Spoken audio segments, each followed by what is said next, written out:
and do what we need to do.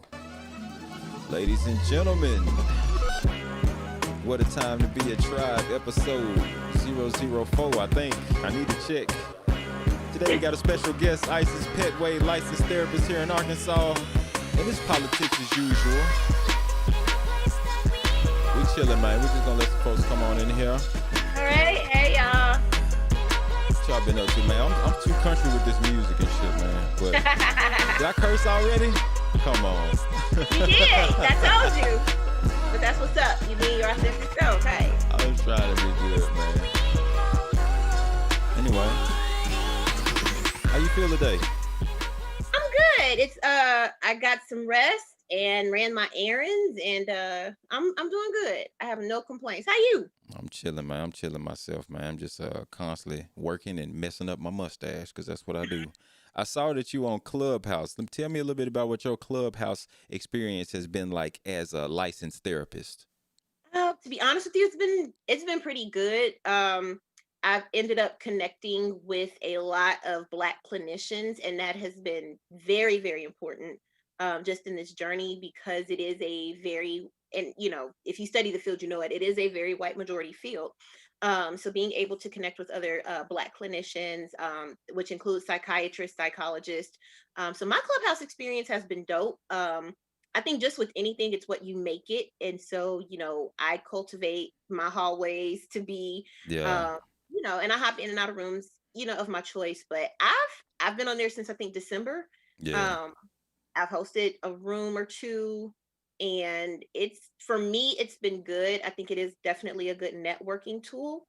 So I'm interested to see where it goes, and I'm interested to see what other apps kind of develop that are going to be similar. So Yeah. it's been dope. I see some people come in the room. Dirt One, what it do? Robert Taylor, what's up with it, man? Ferocious, what it do? Hey, we Black people, we do shout outs, you hear me? Tonio Smith, MH Beats. What's up? And the incomparable Shane. Yeah, man, the room filling on up. We finna talk about some politics today, too, y'all. I don't even like talk about politics. We gonna get into it on today. In church, we say on today. We don't say today, we say on today. So we finna church it out. Lil Sav, what it do? He over there in the UK, man. My guy in the UK, he done tuned in, man. So okay. I like Have you traveled to the UK? No, I skipped the UK. It's too similar to America. What I'm doing over there? It's like it's America with accents and rain. I'm gonna go over there eventually, but first thing I wanted to do when I started traveling was go to places that was like, had different languages and different stuff that I could see that was kind of different. I didn't want like Diet America, or I guess America is Diet UK. You know what I'm saying? Okay, so, I was gonna say. Yeah. No, how about this? The UK is America Classic. You know what I'm saying? the vintage recipe. Because I work with a couple of ladies from the UK, and she was telling me, she was like, your English is, certain things you say in English aren't our English. Yeah. And so it was interesting to see, and learn that. So yeah. I just want to go just to go. I'm just ready to get overseas at some point when the Rona. Right. See, I'm glad I did a lot of traveling before this happened, and all y'all should have been traveling too. And I tried y'all to make y'all come with me. You didn't want to go, so nanny. What up, Justin? What it do? Tone. What's happening, man? Corey Broad up in here. Man, what's up, man? I know that's my guy Taylor Boy, aka Balagoon. Taylor Boy Spicy in the chat, man. We finna get there, bro. We finna get there. I can't see nothing. You can't see nothing. Listen, if you get your, are you on your computer or your phone? I'm on my computer. Now I'm in my Facebook comments, but it's some YouTube comments too. If you go to my channel on IM607, you can read the comments and stuff with me. But okay. I got all my comments consolidated from Twitch, YouTube, and Facebook, man. You better stream. I mean, my son likes Discord. Discord, yeah. All my people in here, most of them is from the Discord that I'm a part of. Discord is hard, man. Discord is hard, man. I think that Clubhouse is cool. What I think it's going to do is speed up the evolution of ideas quicker, because we all having the same conversation. So it's not going to be that weird Black person coming from the back talking about what about Black on Black crime. That dude is finna be, Clubhouse is going to eliminate him, and we thankful, because it's always people who come in bringing up some old talking points, and he's like, brother, we described what the issue was with that a long time ago. So that's I like Clubhouse. I haven't figured out what it's gonna do, but I'm trying to make sure that I stick with it because I know that it's going to be something. If nothing else, this format, you know. Absolutely. And you see where they just got this investment. Okay, I see it now. Yeah, Okay. I saw they got $1 billion valuation or the investment or something like that, and that's what we always do. That's what the hood always do, and we don't never get. We finna get into this. This got something to do with the politics today. We don't never get to reap the benefits of things that we create, and I feel like Clubhouse is gonna be one of those things that help start this. Taylor Bo said Clubhouse seemed like an overrated chat room from the 90s. What I was thinking, I was because everybody I heard, they was like, we basically there was eavesdropping on celebrities. You know, and then you had all the positivity pimps and the prosperity pimps coming in, meeting with the people who think that their trajectory is gonna change by sitting in a clubhouse room with somebody who is gonna change their life, and they forming a union and sucking blood from each other. And but I think that any thinking mind, when I went in there, I don't like missing out on culture and tech. So when I went in there and started looking around, I think it is something there. I just don't know Mhm. what it is. You know, right now it's a lot of moan rooms, some whisper rooms.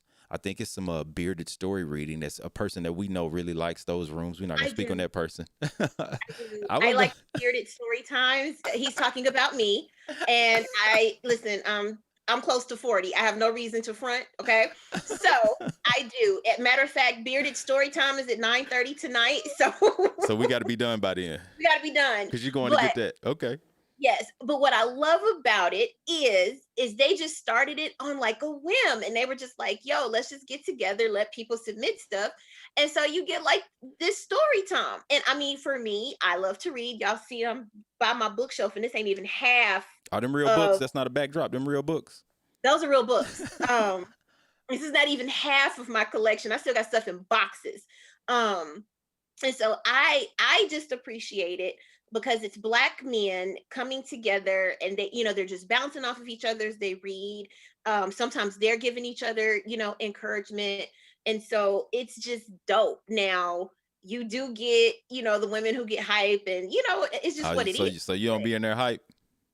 I mean, when you read, it depends on what I submit for you to read. So, like one night, I was just playing around, and I submitted a passage from Song of Solomon, um, and I was just like, okay, it sounds cool. So you get to pick your reader, but if it gets people to reading again and Yeah. people enjoying reading, I'm I'm Yeah. I'm a nerd Yeah, to an my extent. guy from the tribe, MG the Future, that's one of his most. He was like, black people, if we just read, we'll be on a whole nother level, and that's his one of his missions, just to get black people to read more.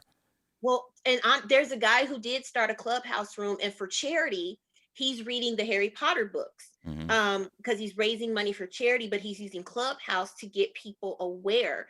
And so he started a room where he's reading, these Harry Potter books. And so I thought that was dope. And so, maybe for people who love to read or want to get people to reading, what you could start up. There are people with book club rooms. Yeah, So yeah, yeah, yeah.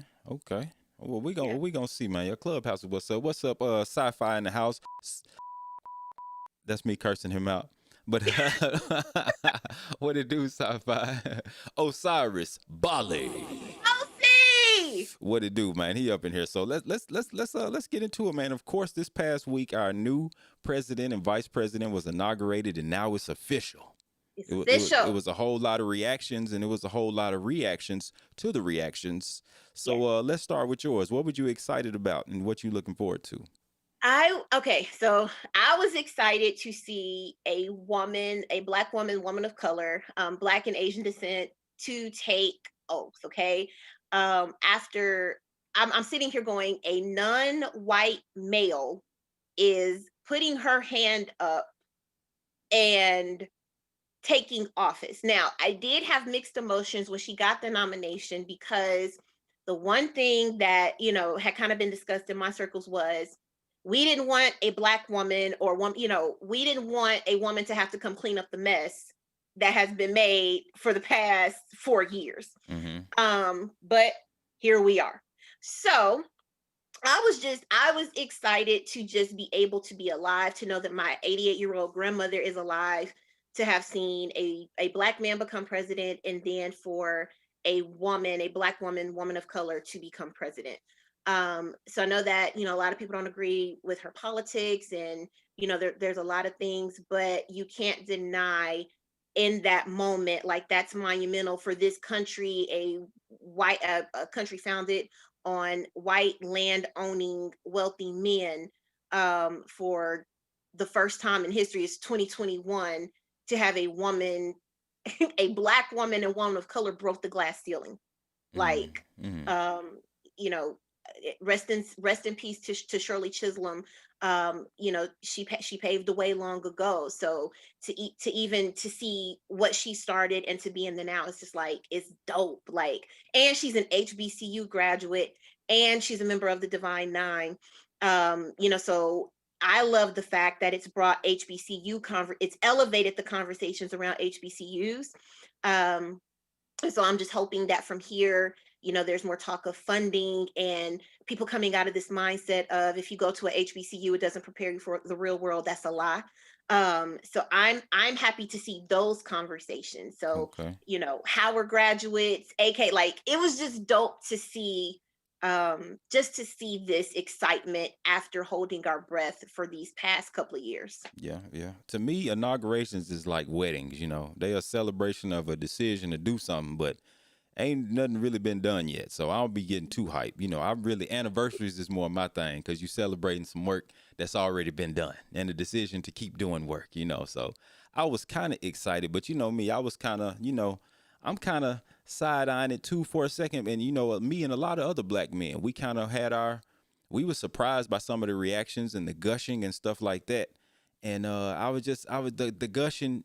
It's I got PTSD from gushing about black people being in certain positions because a lot of times black people after we gush, we done.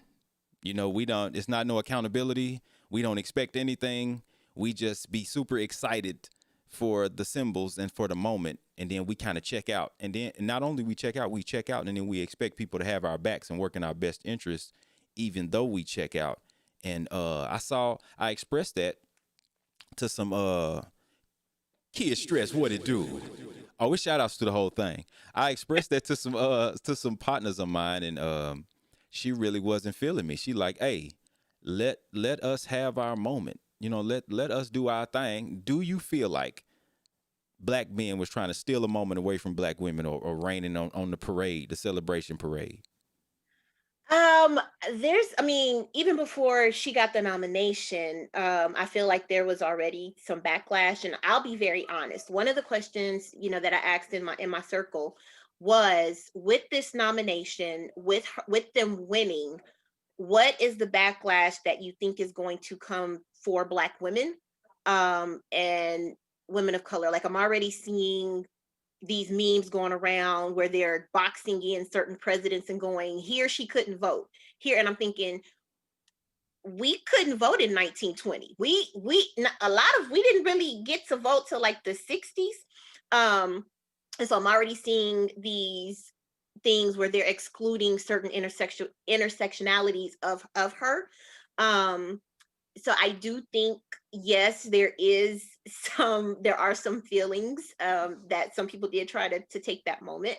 It is still politics, so yes, it is symbolic, but it is still politics, and you do have to hold people, accountable. So like I said, for me to see a Black woman, a woman of Asian descent in this position where we know it's a good old boy system, for her to even be able to get there, I'm gonna celebrate that, You gonna celebrate because that? she may inspire other people at the local level, where change impacts us.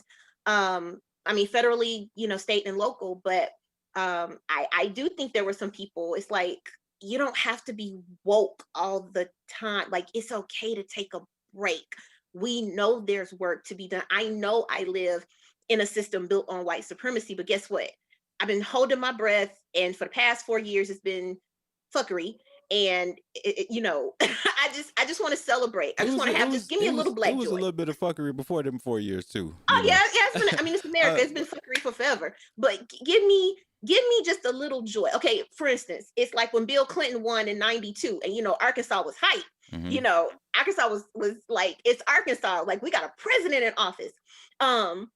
And so it's just like, just give me a little bit. Just give me a little bit. Yeah, yeah, yeah, yeah. Can I take this We day? just want to Can I keep on the take job 24 hours? because some of us got PTSD. Last time we celebrated this much, We had a president who looked like us, but was very vocal about not doing things specifically for us. And Hmm. we really didn't even ask him to. But it feel like the symbolism of diversity and representation sometimes is more important to us than the requirement of that representation to render services or distribute resources. And I think it's time for that to change, because it's scary to have a black agenda usurped by fashion and jokes while everybody else is getting policy and opportunity. Okay, so yes, definitely, and I'm not by any means an expert. But here's my thing: is I think sometimes we forget, and I'm very adamant in telling people 2022 is coming. I think what we forget is even when he was in office, a politician is a politician is a politician. Okay, once we Mm-hmm. get over the gushing and all this other stuff, a politician is a politician is a politician, and power is gritty, power is ugly. um Power even sometimes has, you have blood on your hands, let's just be very honest. And I don't think we understand the backroom deals. I don't think we understand the golf course deals. um and I think we also forget that the president alone, yeah, you have the executive orders, but a president alone doesn't run a country. You got a whole Congress. And to be honest with me, and to be honest, I would love to see us hold our Congress people accountable. I would love to see us holding our representatives and our senators, because things have to get through that, there first. So, President Obama had to fight tooth and nail to even get the Affordable Care Act passed. And then, when the midterms came, he ended up in the same position, kind of like Clinton did, where you had a Republican, um, what was it, 96? And then you got a Republican House and Senate, and nothing could get through. And I think what we forget, and I think they like it that way, is all eyes are on the president, and these two main people, but you completely forget you got a House and a Senate Mm-hmm. where you got committees and everything has to kind of go through them. So for instance, case in point, when it was one thing McConnell did before he got out of there, and I kept telling people, he's packing the courts. Those robes, like, these are the people who interpret the Constitution. Mm-hmm. And so because he's packing the courts. He's done what he's needed to do, and now he's minority leader. But it doesn't matter because he got what he wanted. He's got these people that are in place for until they die, or until they choose to retire. And so one of the things that I would like to see us do, yes, it's important to hold your president and your vice president accountable, but we need to start. We really need to pay attention to our Congress and remember that there's three branches of government. We Okay. forget that. Okay. Well, it's we definitely need to pay attention to that too. But it's sometimes people tell us to pay attention to everybody, Hmm. and don't just put it all on the president. But we got mad at Bush Jr. and we got mad at Trump for doing things specifically for their people. So we saw them doing specific things for their people, but um us personally, they tell us just wait on it or look the other way.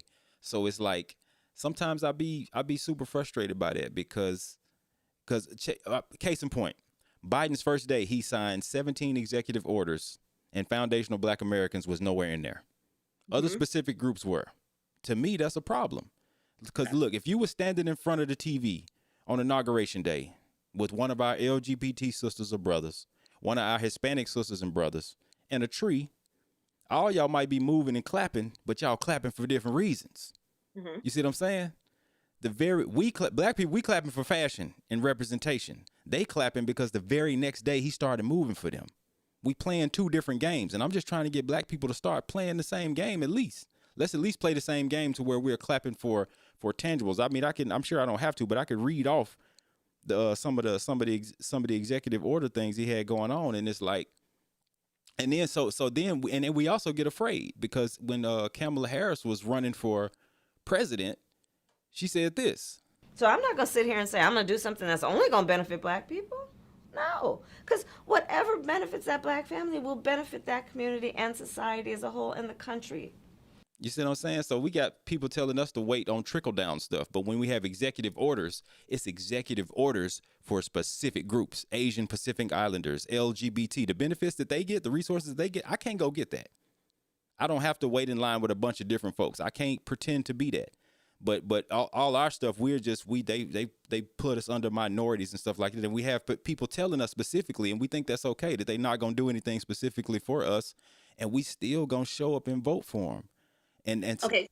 go ahead. I'm sorry. Go ahead. No, go ahead. Go ahead. Finish. I'm sorry. I think go. You develop yours. I'm gonna keep going. It's on you. It's in your court.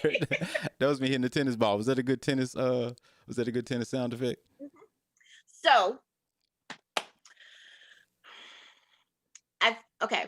what I'm hearing a lot of, and after watching, this documentary, if anybody has ever heard of Maynard Jackson, he was the first Black mayor of the city of Atlanta. And as I'm watching this documentary, he had to play politics, but one thing that I noticed with him is he was very adamant, and he had to go to bat, and it cost him. But when the airport was being built, he was adamant about minority contracts. He was adamant about putting Black people in certain positions, to elevate. Now, granted, once his term was over, he had to move to Chicago to get a job. Like nobody in the city, he had to leave the city he was mayor of to get a job. So it cost. That clip by Kamala, again, politician is a politician is a politician. I don't put my faith. Now, do I want to hear somebody come out and say, okay, this is our solution, this is our plan for reparations, this is our, for that? Of course, Black people haven't got, their just due. A lot of people are still trying to get, families are still fighting for land, that belong to them.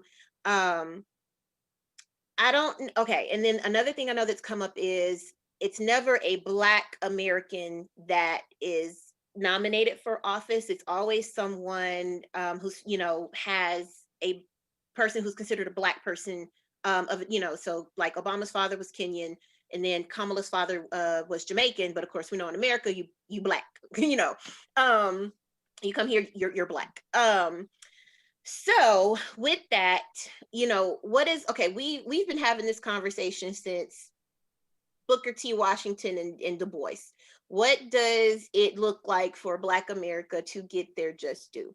Is it us going into politics? Well, they did that. Is it us continuing to protest? They did that. So, okay, as you stated, sometimes we're waiting around. Well, what does it look like for us to just go get it? Like, why are we still waiting? What does it look like to actually just go get it?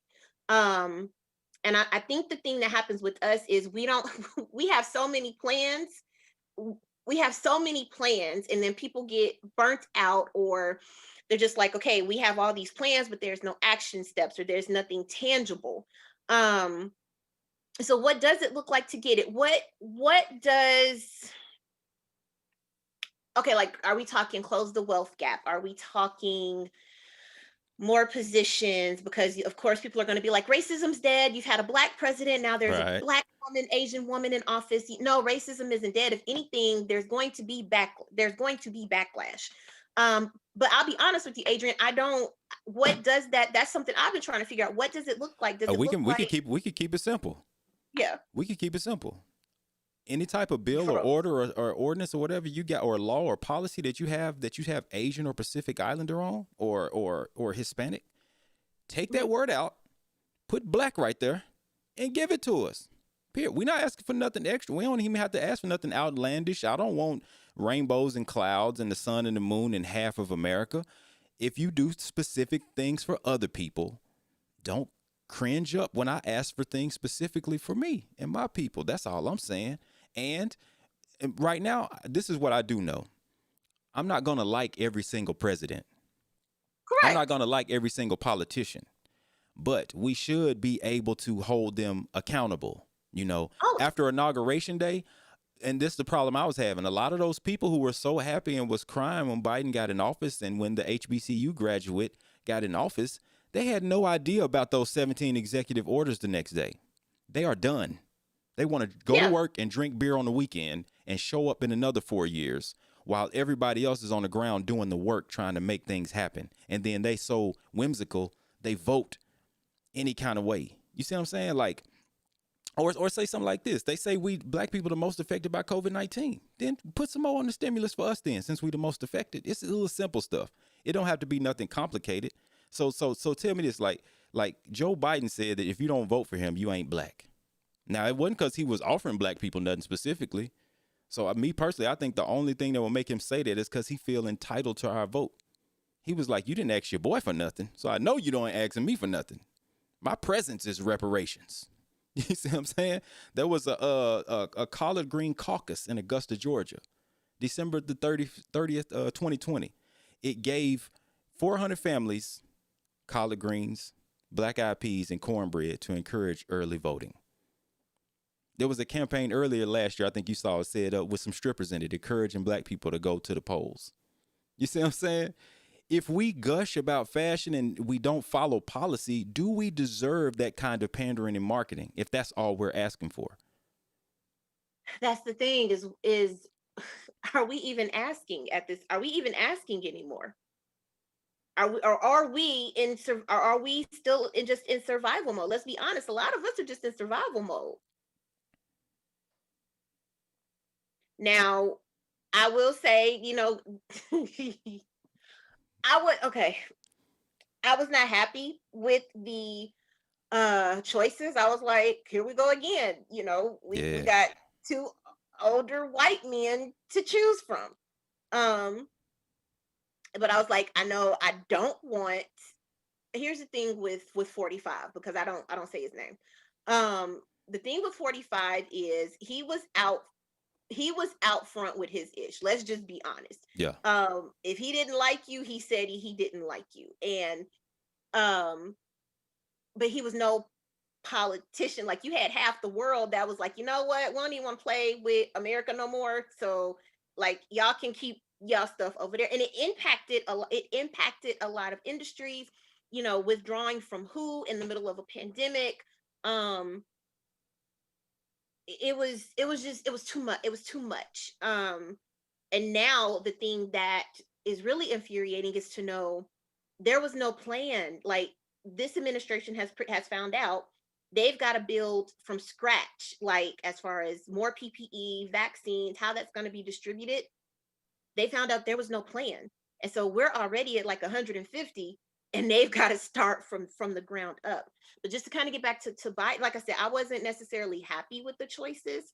I wasn't really happy with most of the Democratic nominations, but I'm not out there running. Right. I'm not in the trenches. That's another thing that I have to evaluate is when we're criticizing. One thing I've just started asking people, okay, when are you going to start running for office? If you truly want to see change and you want these things to happen, when are you going to start campaigning? When are you running? So that's another reason, I'm just like, I wasn't happy, but I'm not running. I think Kamala was probably the only one I may have gravitated to. And I liked Elizabeth. I did. She's actually who I wanted to see nominated, but, and I know we have a lot of, people still mourning Bernie. So welcome to American politics. Yeah. This is what I would like, because what I see is another. And then, of course, the next day we had a battle of the sexes, kind of. It seems like every time something important happens politically, yes, a day or two afterwards, some headline comes out that has black men and black women going at each other. I missed it. What was it? It was one of our sisters was shot, and I think it was a fake report that came out talking about. I don't want to get too much into that, but I don't want to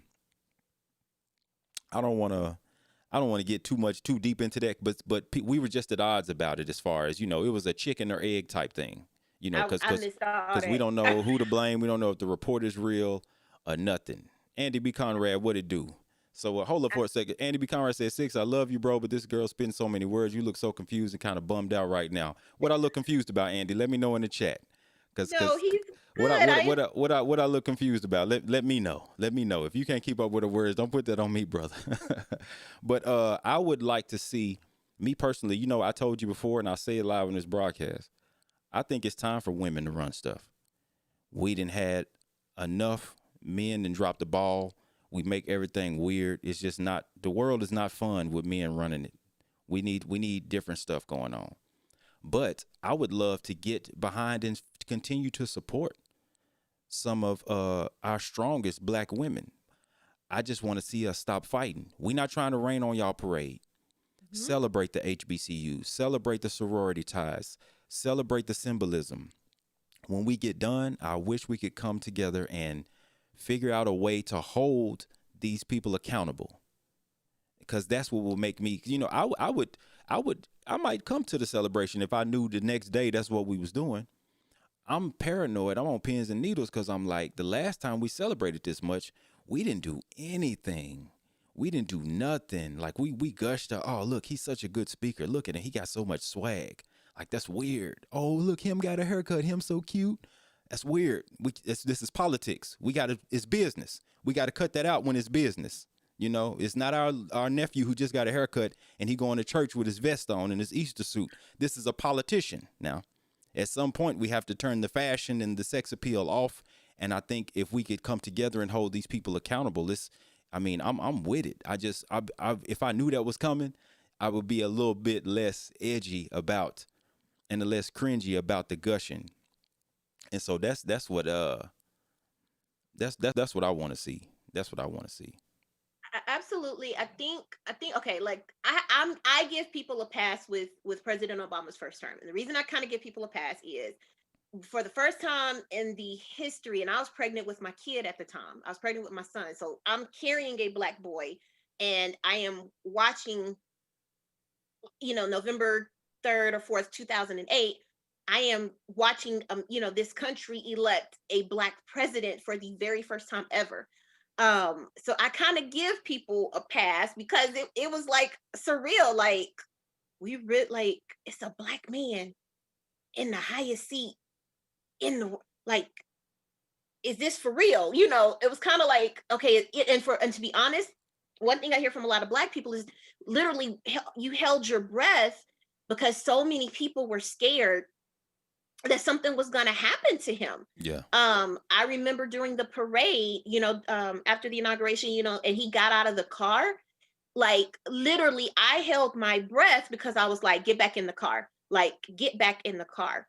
And then after watching these documentaries, there was one that Frontline did about what certain politicians, like after the election of President Obama, these Republican politicians met up in this bar in DC and immediately started coming up with all the ways that they were going to disrupt his presidency. Yeah. And how they were pretty much just going to give him hell. And they did. And so that first term, people gushing that, I give people a pass. Now, 2012 to 2016, it's business. But I kind of give people a pass because it felt surreal. It was, is he going to make it the whole 4 years? And then once we got to 2012, we were like, okay, there it is. So I think the same thing is going to happen here. Is I think for women, Black women, women period right now, it's a moment. There's actually a woman in office. Like this happened. And it's, for me, almost it's that same feeling of like when she was out exposed, I was like, where's Secret Service? Like, who's protect? I know her husband is right there, but she too open for me. But I think what we also have to do is we always throw this word around: accountability. They got to be accountable, accountable. Okay. What does that look like? Does it look like us lobbying? Does it look like writing letters? Does it look like getting together and volunteering, for like, what is it here? The Arkansas Democrat. Does it look like volunteering, with the Democratic cause and saying, okay, what's needed? What has to happen? So what I will say is, if we're going to continue to throw that word out, we need to throw out tangible execution. Like, what does accountability actually look like? I'll give you a little bit of accountability. I'm sure you have some of our white brothers and sisters who want to gush. I would have you ask them, about his executive orders, and why do you think that we were left out of those orders? What are you guys going to do about that? Pass on that tidbit of conversation. As far as locally, showing up at the town halls, just asking questions, getting a voting block together with us when things come. And then some, like say, because they always do endorsements. You have Biden and Kamala endorsing it. Show up at those press conferences and ask questions. You got this person endorsing you, but this person is somebody who hasn't made good on something that they promised to do, or have totally left us out of our policy as a whole. Is this what we can also look forward with to you? Because we had Joe Biden said white supremacy. He one of the first presidential candidates I heard to even mention white supremacy, especially on the world stage. But that happened because of the new Black media making it a point. The conversations that we're having in public, the people being, you know, us showing change. So that's what we have to do. I think we have to continue to have these conversations. We have to remember what they say and see how they follow through with it. We have to tell them how we want to be identified as foundational Black Americans. Now, don't come out on public on the stage and say you're finna do something for Black people and then put people of color on the document. You see, I think it's little simple things that we can do, you know, because we it's so many simple things we can do, but just to first and foremost be present for the presidency, because right now it's almost 8 billion people on earth, right? America is about, I think, 380 million people. Now in the 60s it was only 3.5 billion people on earth. We have a pie chart. We say, let's say 25% of our life we working, other 20% we sleeping, you know, you got time with the family. There's going to be in the future, there's going to have to be a bigger slice dedicated to researching and following through as far as politics go. It has to happen. It has to happen. And so that looks like us doing things, not just watching the news, researching the authors that write these articles, researching the people who say these things so we can know how to hear it. Accountability is just like, oh, didn't you write this article here? We have social media now. We have things that we can make topics super big, and we can force people to talk about them on a world stage. And the same way we get people fired, the same energy we use to cancel people, use that energy to hold politicians accountable, or at least attempt to, you know, because we already know some of the big news stations are not going to cover it, but Al Jazeera might cover it. The Young Turks might cover it. It'll get big to where I think that right now we are standing on the shoulders of the people who did good work in the 60s. You know, those people weren't trying to select the lesser of two evils. They said, this is what we want and this is how we're going to get it. Our children and our grandchildren are going to be standing on the shoulders of the work